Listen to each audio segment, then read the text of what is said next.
తద్గతేన మనసా పశ్యంతి యం యోగినో యస్యాంతం న విదుఃసురాసురగణాః దేవాయ తస్మై నమః.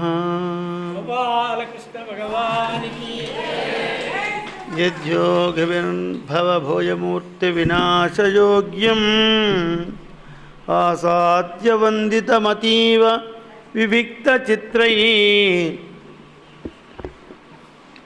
తత్వపునాతు హరిపాద సరోజయుగ్మం ఆవిర్భవతి క్రమమధిష్ఠత భూర్భవస్వ పాయత్సవ సకల కల్మష భేదదక్ష క్షీరోద కుక్షిపణిభోగ వినిష్టమూర్తి శ్వాసావధూత సలిలోత్కణికాకరాళ సింధు ప్రణృత్యమివ యస్య కరోతి సంఘాత్.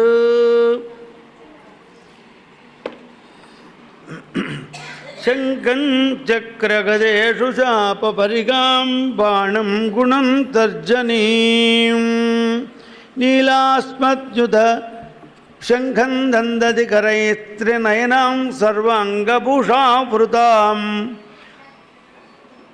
నీలాస్మద్యుజిపాస్యపాదదశకాం సేవే మహాకాళికాం యామస్తౌ స్వపితే హరౌ కమలజౌ హంతుం మధుం కైటభం అక్షస్రక్పరశూ గదేషు కులిశాం పద్మం ధనుక్కుండికాం దండం శక్తిమసంచ చర్మ జలజం ఘంటాసురాభాజనం శూలం పాశ సుదర్శనే తదీధీం హస్తే ప్రవాళప్రభం సేవే సైరివర్ధిని మహామహాలక్ష్మీ సరోజస్థితాం ఘంటాశూలహలాని శంఖముసలే చక్రం ధనుస్సాయకం అప్తార్జై దతీం ఘనాంత విలసత్ సీతాం సుతుల్యప్రభాం గౌరీదేహ సముద్భవాం జగతామాతారభూతామహాం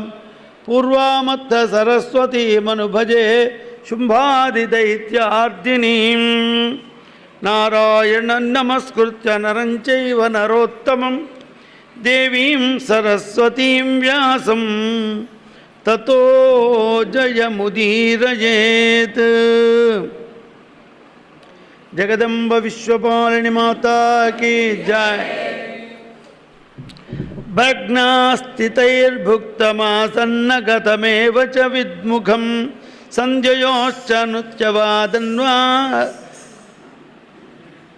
ఉదకోప్యహృతం భుక్త్వా మదక్యాద్రష్టమేవ చ యచ్చోపఘాతవత్ కించిత్ దృశ్యం పేయమధాపి వా ఏతాని తవ పుష్ట్యర్థం మన్యచ్ఛాపి దదామి తే అశ్రద్ధయా హుతం దత్తం మస్నాతే యజ్ఞయా.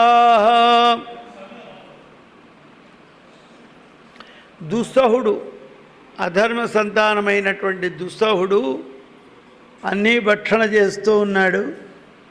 అప్పుడు బ్రహ్మగారు వద్దురా అన్నీ తినకుంటే నాకు ఆకలి బాగా అవుతుంది, ఏం తినకపోతే నేను ఎట్లా, ఆకలైనప్పుడు ఏదో ఒకటి తినాలి కదా అంటే నీవు తినదగ్గ వస్తువులు కొన్ని చెప్తాను, అవి తిను. ఏమిటి తినాలి అంటే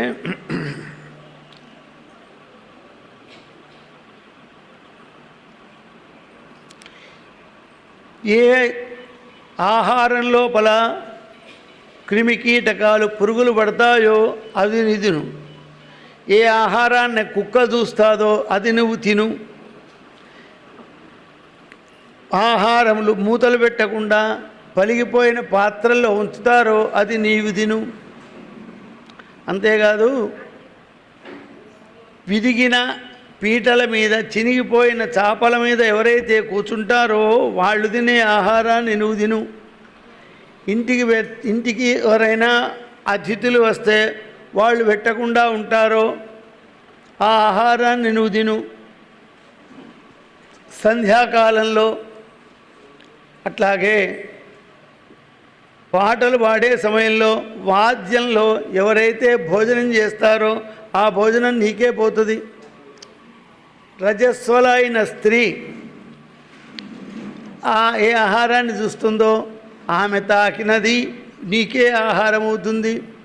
ఇవన్నీ కూడా నీకు పుష్టికారములు. ఎవరైతే స్నానం చేయక శ్రద్ధ లేక భక్తి లేక హోమాలు చేస్తారో ఆ హోమంలో వచ్చే ఆహుతులన్నీ నీకే. ఇంకా చెబుతున్నాను విను. ఏ వస్తువుల చేత పవిత్రత లేకుండా వాళ్ళు వాడుకుంటారో ఇతరులకు ఇస్తారో, ఏ వస్తువులు ఎక్కడెక్కడ పారేసి పెడతారో అవన్నీ నీకు ఆహారం. ఏ పదార్థాన్ని చూస్తే అసహ్యం కలుగుతుందో భయం కలుగుతుందో అది నీకు ఆహారం. ఎవరైతే దుర్మార్గులకు దుష్టులకు సమర్పించేటువంటి పదార్థములన్నీ నీకే ఆహారం. అంతేకాదు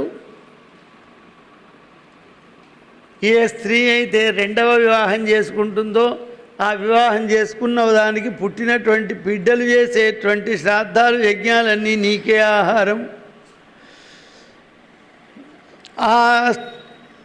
అవి నీకు తృప్తి కలిగిస్తాయి. ఎవరైతే డబ్బు తీసుకొని పిల్లనమ్ముకుంటారో కన్యా విక్రయం చేస్తారో అది నీకు పుష్టి కలిగేటువంటి ఆహారం.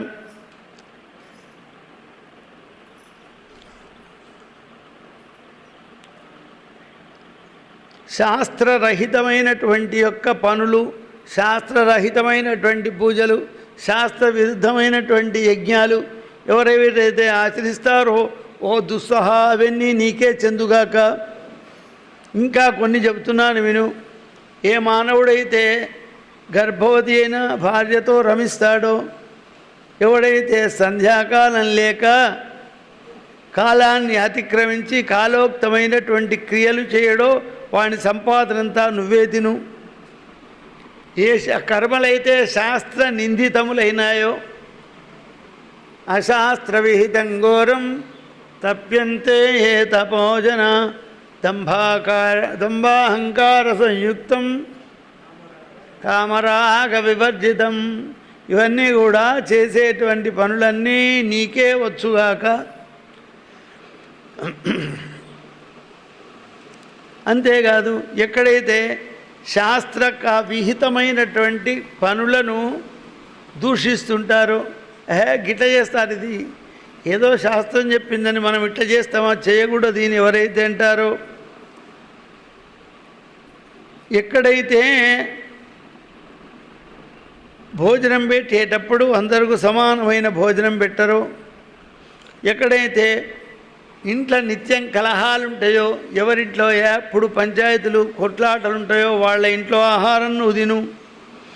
అపోష్యమాణే చ తథా భృత్య గోవాహనాదికే అసద్యాభ్యుక్షితాగారే కాలే తత్వో భయం నృణాం. ఏ ఇంటిలో అయితే ఆవులకు ఇంట్లో ఉండేటువంటి గుర్రాలకు పశువులు ఉంటాయో వాటికి మేత వేయక వాడు తింటాడో వాని ఆహారం నువ్వే తిను.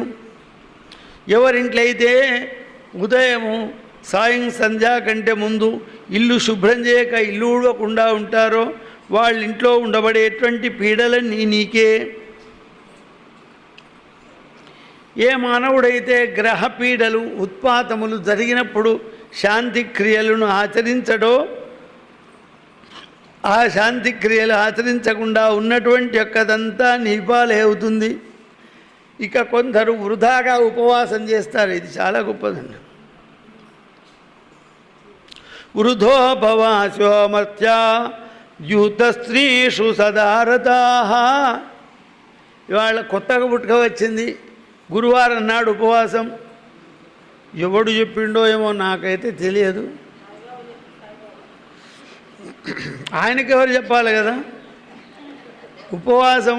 ఇంకోటి స్త్రీలు ఏం చేస్తుందంటే గురువారం నాడు ఉపవాసం ఉండడే కాదు తలస్నానం కూడా చేస్తుంటారు. ఎవరైనా మీ ఇంట్లో పెద్ద మనుషులు అంటే అడగండి, ఆడవాళ్ళు గురువారం నాడు తలస్నానం చేస్తే ఆ ఇంట్లో అష్టదరిద్రంతా అండవిస్తుంది. సభాముఖంగా చెప్తున్నాను, అని ఎవరన్నా దీనిలో ప్రశ్న వేయవచ్చు. సభలో చెప్తున్నాను, చాటుగా చెప్తున్నాను కదా, తప్పకుండా దీన్ని శాసనపూర్వకంగా చెప్తున్నా. గురువారం నాడు భర్త ఉన్న స్త్రీ, భర్త చచ్చిపోయింది ఉంటే నో ప్రాబ్లం, పీడవుతుంది. ఉన్నటువంటి వాళ్ళు మాత్రం, తల్లిదండ్రులు ఉన్నటువంటి మగవాళ్ళు, తండ్రి పోయిండు అంటే వీడి పీడవుతుంది. తండ్రి ఉన్నటువంటి పురుషుడు, భర్త ఉన్నటువంటి స్త్రీ గురువారం నాడు తల స్నానం చేయకూడదు, తల విరిపోసుకొని తిరగకూడదు, నెత్తికి తమరు పెట్టుకోకూడదు. గురువారం అవన్నీ చేస్తున్నారు, కావాలి వద్దంటే వినరు. గురువారం నాడు ఎవడు వీళ్ళు బుద్ధి ఉన్నాడెవడు ఇల్లు కడుక్కోడు, ఆనాడే కడుగుతున్నారు. అంటే పనికిరాని ఏదైతే నిషేధించినరో అది చేయడం కలియుగంలో ఒక ఫ్యాషన్. పండుగ అయితే తప్పులే, పండుగ కోసం చేస్తున్నావు కదా. గురువారం నాడు దీపావళి అయింది, గురువారం నాడు సంక్రమణ అయింది, గురువారం నాడు ఉగాది అయింది, దానికి దోషం లేదు. పర్వకాలంలో అయితే దోషం లేదు. గురువారం నాడు సూర్యగ్రహణం వచ్చింది, తప్పులేదు. వాటికి పర్వకాలాలలో దోషం లేదు. కానీ గురువారం ప్రత్యేకంగా గురువారం చేస్తే మాత్రం దోషం. గురువారం అని చేస్తే అది ఇంటిలో దరిద్రమే, ఐశ్వర్యం మాత్రం రాదు. నేను మొన్న కూడా చెప్పిన, శనివారం బుధవారం తప్ప ఎప్పుడు పడితప్పుడు స్త్రీలు తలస్నానం చేయకూడదు. అత్యవసరమైతే ఆదివారం నాడు పొద్దున 8:30, 9 తర్వాత చేయవచ్చు. సోమవారం పనికిరాదు, మంగళవారం పనికిరాదు. అట్లాగే ఏదైనా పర్వకాలం వచ్చినప్పుడు, రేపు వినాయక చవితి, లేకపోతే తదియ, లేక విజయదశమి, దీపావళి, బతుకమ్మ పండుగ, కార్తీక పూర్ణిమ, ఇటువంటి పర్వకాలాలు వస్తే తప్పులేదు. అందుకో వృధా ఉపవాసాలు. గురువారం నాడు ఉపవాసం ఉంటే ఆ ఉపవాసం చేసినటువంటి పుణ్యం అంతా, పుణ్యం కాదు, ఆ పాపం అంతా వీనికి పోతుంది, దుస్సహుడు అనేవాడికి పోతుంది. ఉపవాసం ఎన్నడూ చెప్పినారు? ఉపవాసం ఉండమని. నిజంగా పిల్లలు ఉన్నటువంటి స్త్రీకి ఉపవాసం వద్దని చెప్పాను. విద్యాభ్యాసం చేసే బ్రహ్మచారికి ఉపవాసం ఏకాదశి నాడు కూడా వాడిని అన్నం తింటే దోషం లేదని చెప్పారు. విద్యాభ్యాసం చేసే బ్రహ్మచారి వాడు 3 సార్లు భోజనం చేయవచ్చు. సంటి పిల్లలను పోషించేటువంటి స్త్రీ 3 సార్లు భోజనం చేయవచ్చు. వాళ్ళకి చెప్పింది వాళ్ళు చెయ్యాలి అన్నారు. ఎందుకంటే వీళ్ళు తినంది పిల్లలకు ఆహారం రాదు, పాలు రావు. బ్రహ్మచారి తినంది వాడికి చదువు రాదు. తినకూడదు, తినవచ్చేటి అన్నీ తినవచ్చు. వృధా ఉపవాసాలు ఎప్పుడూ కూడా పనికిరావు. మేము ఒక్క పొద్దే ఉంటాం, ఒక్క పొద్దు ఏం ఒక్క పొద్దు పాడేది. అయినా ఒక్క పొద్దు ఎక్కడ ఉంటుండు, 3 పొద్దులైనా. అన్నం తినడానికంటే కొంచెం ఎక్కువనే పడుతుంది కదా, ఆయిల్ ఫుడ్.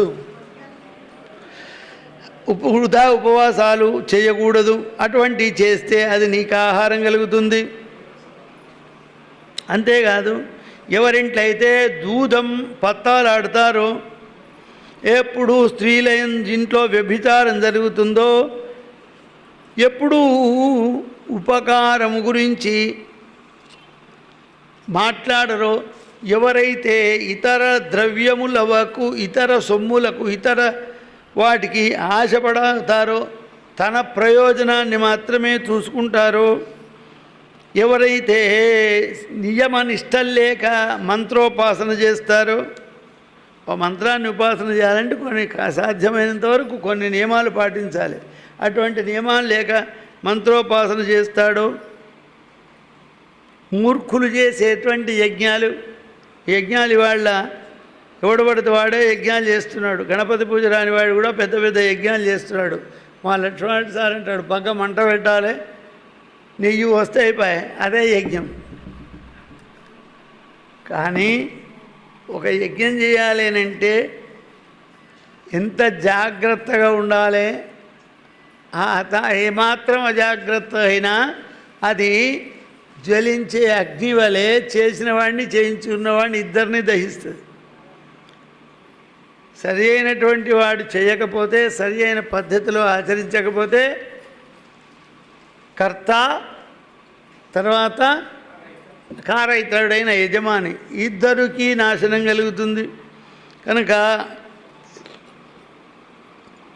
విధి ప్రకారం లేనటువంటి యజ్ఞం,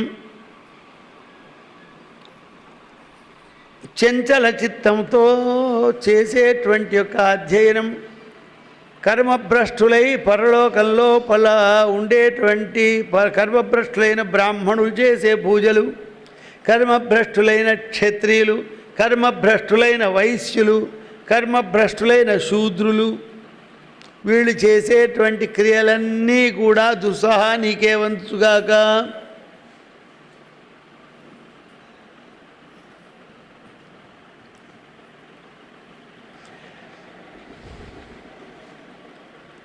ఇక అంతేకాదు, ఎవరింట్లో అయితే దేవతార్చన జరుగుతుందో, ఎవరింట్లో అయితే భగవన్నామస్మరణ జరుగుతుందో, ఇదన్నమమా అని చెప్పి ఎవరింట్లో అయితే హోమం జరుగుతుందో, ఎవరింట్లయితే అతిథి అభ్యాగతుల యొక్క పూజలు జరుగుతాయో, ఎవరింట్లయితే వేద పారాయణం ఉపనిషత్తులు మంత్రోపాసన జరుగుతుందో, ఎవరింట్లయితే పవిత్రమైనటువంటి భగవన్ నివేదనం చేసిన పదార్థాలను భోజనం చేస్తారో, ఎవరింట్లయితే స్త్రీలు సన్మార్గులై ఉంటారో, ఎవరింట్లయితే దేవతలకు పితృగణాలకు ఎల్లప్పుడూ పూజలు జరుగుతాయో, అటువంటి ఇంట్లో నువ్వు ఉండకూడదు. అవి నీకు ఉండదైనవి కాదు, ఇక్కడ ఉండకపోవుగాక. ఎవరింట్లయితే పిల్లలు ముసలివాళ్ళు ప్రేమతో ఉంటారో, ఎవరింట్లయితే యువకులు తల్లిదండ్రుల ఆజ్ఞలో ఉంటారో, ఆ ఇంట్లో నీవు ఉండకూడదు. యోషితోభిమతాయత్ర నహి భర్గమనోత్సుగా లజ్జాన్వితాం సదా గేహం యక్షతత్పరివర్జయ. ఓ దుస్సహ,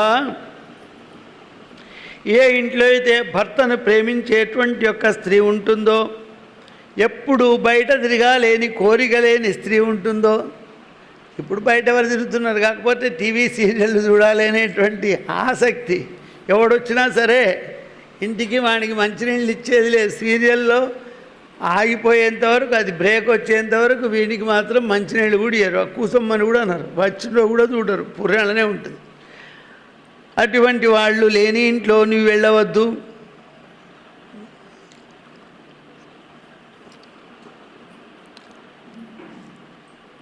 ఎవరింటిలో అయితే దేవతలను, గురువులను, బ్రాహ్మణులను పూజిస్తూ ఉంటారో వారింట్లో నీకు వెళ్ళవద్దు. ఎవరింట్లో అయితే పరులకు చాడీలు చెప్పరో, రహస్యమైనటువంటి యొక్క పనులు చెయ్యరో, ఎవరింట్లో అయితే చక్కనైనటువంటి దేవతా మందిరములకు వెళ్ళి దేవతా అర్చనలు చేస్తూ ఉంటారో వాళ్ళ ఇంటికి నీవు వెళ్ళటానికి వీల్లేదు. దేవతా పితృభృత్యానాం మతిథీనాంచవర్ధనం. ఎవరైతే తనకున్న దానిలో అతిథులకు దేవతలకు పెట్టి మిగిలిన దాన్ని వాళ్ళు భోంచేస్తారో వాళ్ళ ఇంటికి నీవు వెళ్ళవద్దు. ఎవరైతే సత్యవంతులు క్షమాశీలులు ఉంటారో, అసూయ లేని వాళ్ళు ఉంటారో, ఏ స్త్రీ అయితే భర్త యందు సేవా తత్పరత కలిగి ఉంటుందో, ఎవడైతే చెడు సాంగత్యం చెయ్యడో వాళ్ళ ఇంటికి నీవు వెళ్ళవద్దు. ఎవరైతే నిత్యము కూడా అధ్యయనం, దానం, శ్రమ, నీతి, నిజాయితీ ఒక్కో కాలం గడుపుతారో అటువంటి వాళ్ళ ఇంటికి నీవు వెళ్ళవద్దు. త్రివిర్పూర్వగుణైర్యుక్తం పశుపాల్య వాణిజ్యయో కృషేశ్చాప్తవృత్తించ త్యజ వైశ్యమకల్మషం. ఏ వైశ్యులైతే పూర్వముకు చెప్పిన సగుణములను గడిగి వ్యాపారం, చక్కగా వ్యాపారం, వ్యవసాయం, పశుపోషణ చేసుకొని జీవిస్తుంటారో అటువంటి వైశ్యుల ఇంట్లకు వెళ్ళకు. ఏ శూద్రులైతే దానము, యజ్ఞము, బ్రాహ్మణ సేవ, ఉద్యోగములు చేసుకొని ఉంటారో వాళ్ళ ఇంటికి నీవు పోవద్దు. ఏ ఇంట్లో అయితే భగవత్ స్మరణ జరుగుతుందో వాని ఇంట్లకు వాణ్ణి వెళ్ళవద్దు. ఆ స్థానములందు అలక్ష్మి అనేటువంటి భయం ఉండదు. ఎప్పుడూ లక్ష్మి స్థిర నివాసంగా ఉంటుంది. చెప్పిన కదా అలక్ష్మి అంటే, అలక్ష్మి భయం అక్కడ ఉండదు. ఏ ఇంట్లో అయితే చక్కగా అలికి ముగ్గులు పెట్టబడుతుందో, ఏ ఇంట్లో దేవతార్చన జరుగుతుందో ఆ ఇంట్లో నీకు వెళ్ళదు. భాస్కరా ద్రష్టశయ్యాని నిత్యాగ్ని సలిలాని చ సూర్యావతిక దీపాని లక్ష్మ్యాగే నిభాజనం. ఎవరింట్లయితే వేసినటువంటి మంచాలు పడకలు సూర్యుడు చూడడో అంటే అర్థమైందా? సూర్యుని కనబడకుండా చీకటర్రలు పెట్టుకుంటాం కాదు. సూర్యోదయం కంటే ముందు ఎవరైతే నిద్రలేస్తారో అని అర్థం. పడక మంచాలు సూర్యుడు చూడకూడదు అంటే మనం ఏం చేస్తాం? అర్రలో కిటికీలన్నీ పెట్టేసి పెడతాం. అది కాదు. ఇక్కడ అర్థం ఏంటంటే సూర్యోదయం కంటే ముందే లేచి కూర్చుంటారో, ఏ ఇంటి యందు అగ్ని నీళ్లు ఎప్పుడు ఉంటాయో, ఏ ఇంటిలోకి సూర్యుని ప్రకాశం ఉంటుందో అది లక్ష్మీ స్థానం. ఏ ఇంటి లోపల చందనము, అద్దము, వీణ, తేనె, నెయ్యి మొదలైనటువంటి పాత్రలు ఉంటాయో అటువంటి ఇంటిలో నీవు పోవద్దు. రాగి పాత్రలు ఉన్న ఇంట్లో నీవు పోవద్దు.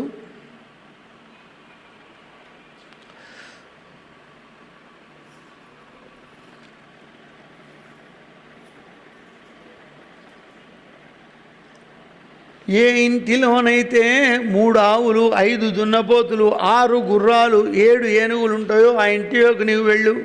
అందుకే ఇంట్లో 3 ఆవులు ఉండకూడదు, అయితే 4 ఉండాలి, లేదా 2 ఉండాలి.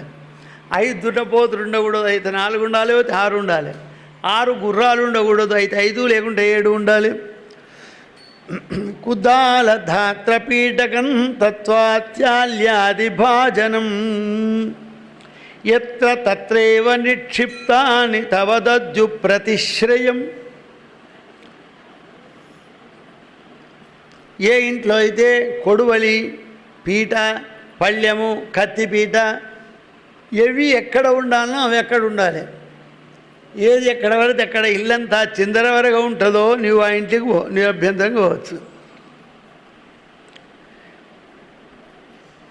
ఏ ఇంట్లో అయితే స్త్రీలు రోకల మీద కూర్చుంటారో, కడుప మీద కూర్చుంటారో, ఏ ఇంట్లో అయితే రుబ్బు రోలు మీద కూర్చుంటారో, ఏ ఇంట్లో అయితే గోడ వెనుక నుండి ఇంకొకటి అమ్మాయితో ఆ స్త్రీ మాట్లాడుతూ ఉంటుందో ఇవన్నీ నియ్యే.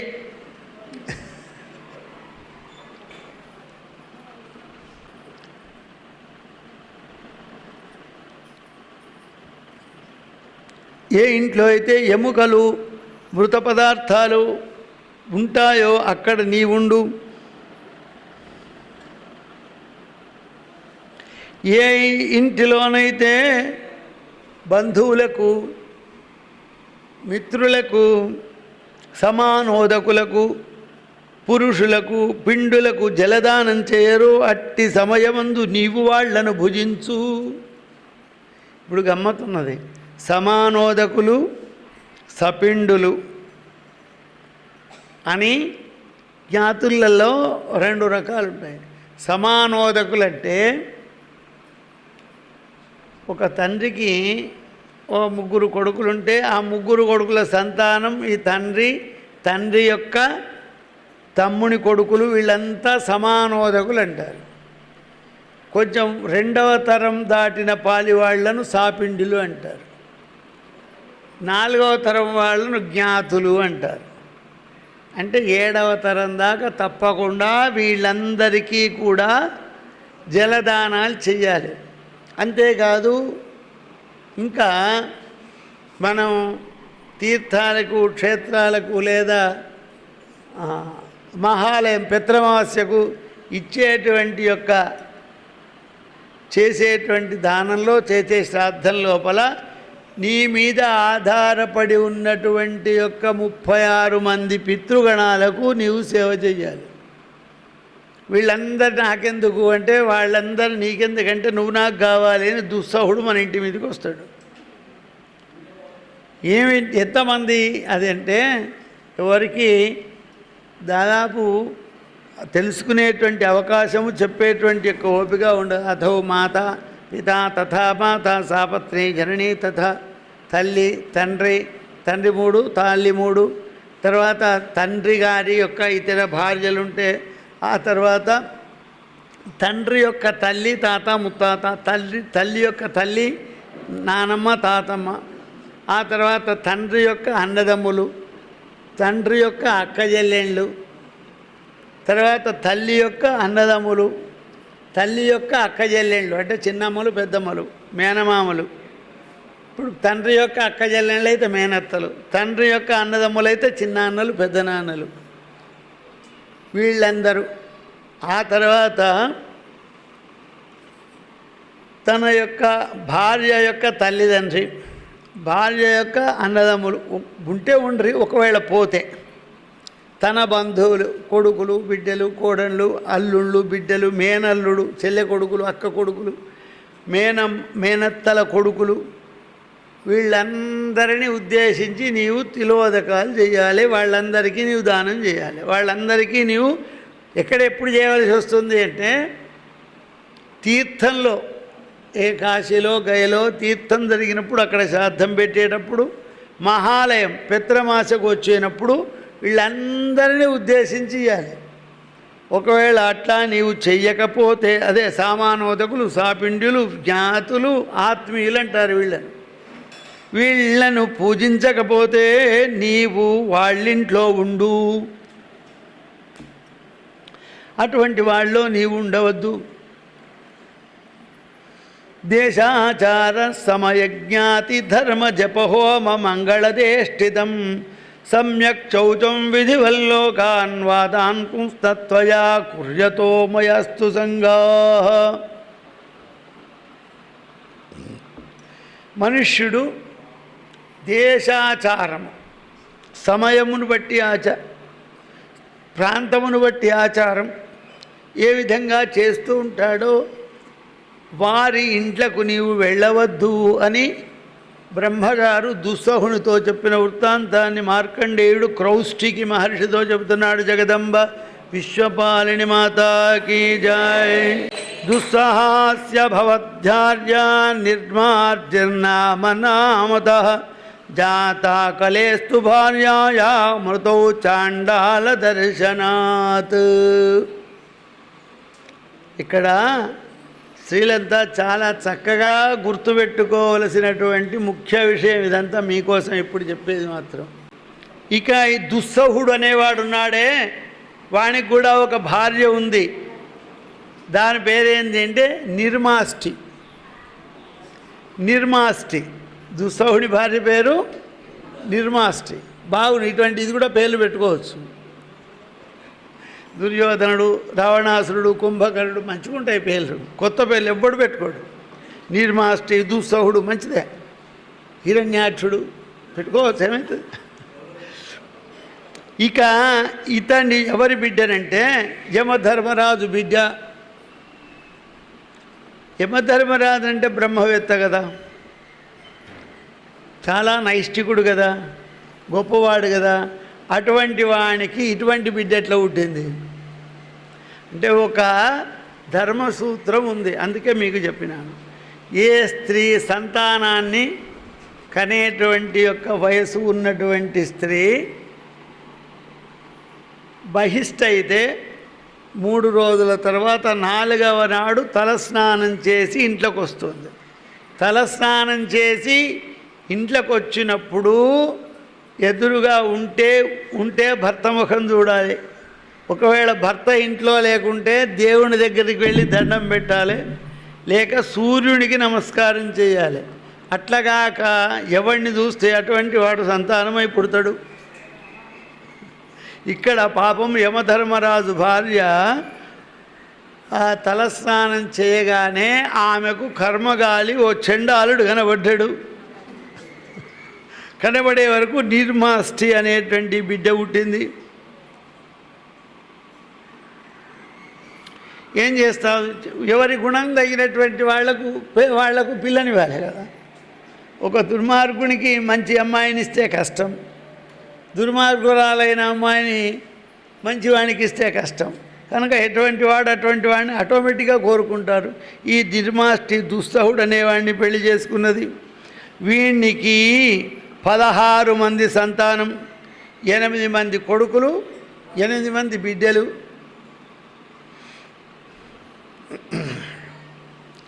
దంతాకృషి తథోక్తి పరివర్త ఆగంధృకు శకుని గండపాత్రత గర్భ సస్య అనేటువంటి 8 మంది కొడుకులు, ఇక బిడ్డలు. నియోజిక, విరోధిని రాసుకోండి, పెట్టుకోవచ్చు పేర్లు. స్వయం సంహారిణి, బ్రాహ్మణి, ఋతుహారిక, స్మృతిహర, బీజహర, వీళ్ళు బిడ్డలు. ఏతాసాం కర్మ వక్ష్యామి దోషపశంచయత్ అష్టానాంచ కుమారాణం శ్రూయతాం ద్విజసత్తమాః దంతాకృష్టి ప్రసూతానాం బాలానాం దశవస్థిత కరోతి దంత సంఘర్షం చికీర్షుద్ధుపహాగసం.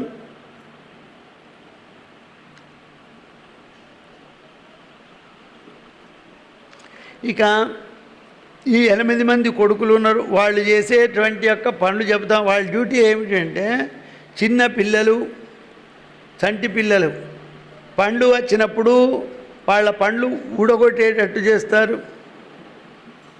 వీళ్ళకు చేతకాకపోతే నాన్నగారి సహాయం తీసుకుంటారు. మరి వీళ్ళు రాకుండా ఉండాలి. చిన్నపిల్లలు నిద్రపోయి పండ్లు కొరుకుతుంటారు.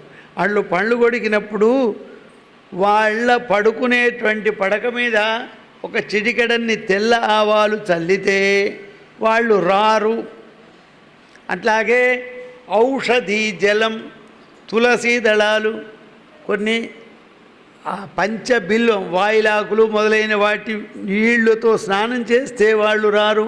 వాళ్ళ దగ్గర కూర్చొని భగవత్స్మరణ చేస్తే రారు.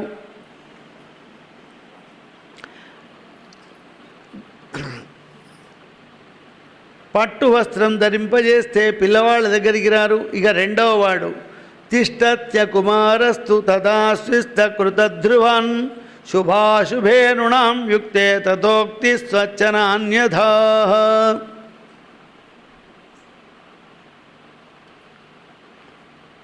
తథోక్తి అనేవాడు ఒకడున్నాడు. నువ్వు ఏది మాట్లాడితే అది సత్యమవుతుంది. ఇప్పుడు మనం చిన్నపిల్లల దగ్గరికి పోయి, అరే వీడు లొలి చేస్తున్నాడు, వీడు పండ్రాలు కొట్టరా అంటే తదాస్తు అంటాడు. అని వాడి పండ్లు ఎప్పుడో దెబ్బ దాకి వెళ్ళిపోతుంది. వీడు పురేవల కొట్టరా, బాగా ఏమో చేస్తున్నాడు అని అన్నాం అనుకో, వాడు తదాస్తు అంటే వాడు అడ్డం పడి దెబ్బ దాకి పురేవలుగుతుంది. అందుకోసం పిల్లల దగ్గర ఎప్పుడు మంగళకరమైన మాటలే మాట్లాడాలి. ఇప్పుడు మనం ఒక్కసారి పాతకాలంలో పూర్వంలో ఒకసారి కొన్ని నాటకాలు ఉన్నాయి. కాళిదాసు రాసినవి, మాళవికాగ్నిమిత్రము, కుమార సంభవం, అభిజ్ఞాన శాకుంతలం, మృచ్ఛకటికం, కొన్ని నాటకాలు ఉన్నాయి. అందులో పాత్రలు ఎవరైనా చిన్న తప్పు మాట మాట్లాడితే వెంటనే అమంగళము ప్రత్యహతమవుగాక అని భగవన్నామస్మరణ చేస్తారు. శివ శివ అని చెవులు మూసుకుంటారు, రామరామ అంటారు. అది పరిహారం. అమంగళం అని అంత అది వెళ్ళిపోవుగాక. ఒక్క అమంగళం మాట మాట్లాడితే మన పెద్దవాళ్ళు నొచ్చుకున్నారు. ఇప్పుడు మేము యథేచ్ఛగా రోజు 99 పడుతున్నాం. ఒకవేళ పొరపాటున దుష్ట విషయాలు వినవస్తే జనార్దనుడైన నారాయణమూర్తిని కీర్తించవలే, లేక జగద్గురు అయిన బ్రహ్మగారిని, లేక వాళ్ళ ఇంటికి ఏ దేవత ఉంటుందో ఆ దేవుణ్ణి కీర్తించాలి. ఇక మూడవ వాడు గర్భస్రావాలు చేస్తూ ఉంటాడు. చెప్పవలసిన విషయాన్ని ఇంకొక తీరుగా చెప్పితే వాడు అక్కడ తిష్ట వేసుకొని ఉంటాడు.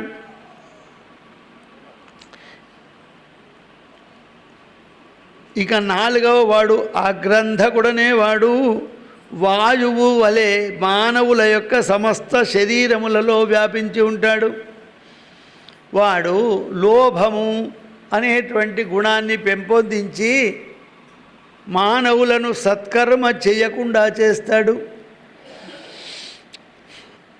ఇక సత్కర్మ ఆచరణ చేసేటప్పుడు మనం ఏం చేస్తాం? మంచి పనులు చేసేటప్పుడు, దేవతా కార్యాలు చేసేటప్పుడు ఏం చేస్తాం? చేతికో పవిత్ర పెట్టుకుంటాం, అంతేనా? అందరికీ సామాన్యంగా తద్దినాలు చెప్పేటప్పుడే పవిత్ర పెట్టుకుంటారని తెలుసు. కానీ దేవతా కార్యాలు, యజ్ఞాలు చేసేటప్పుడు కూడా పవిత్ర పెట్టుకోవాలి. దర్భాంధారయమాణ దర్భేశ్వాసీన పత్ని సహ ఆచమ్య అని చెప్పి ఆ దర్భలు ధరించిన తర్వాతనే ఆచమనం చేయాలి. దర్భలు ధరిస్తే ఇక వీడి దగ్గరికి రాడు. ఇక శకుని అనే 5వ వాడు కాకి కుక్క నక్కల శరీరంలో ఉంటాడు. ఎప్పుడు వీనికి విఘ్నం చేయాలి అనేటువంటి పనులను చేస్తూ ఉంటాడు. ఎప్పుడైతే అశుభం అనేటువంటిది కలుస్తుందో ఆ పనులను విడిచిపెట్టాలి. శుభ సూచకం కల్పించినప్పుడే ఆ పనులను చేయాలి. ఇది బ్రహ్మగారు చెబుతున్నాడు. ఇక గండాంతరతి అనే 6వ వాడేం చేస్తాడు? అర్ధముహూర్త గండాంతరము నుండి సమస్త కార్య ఆరంభమును శుభకర్మలు నాశనం చేస్తాడు.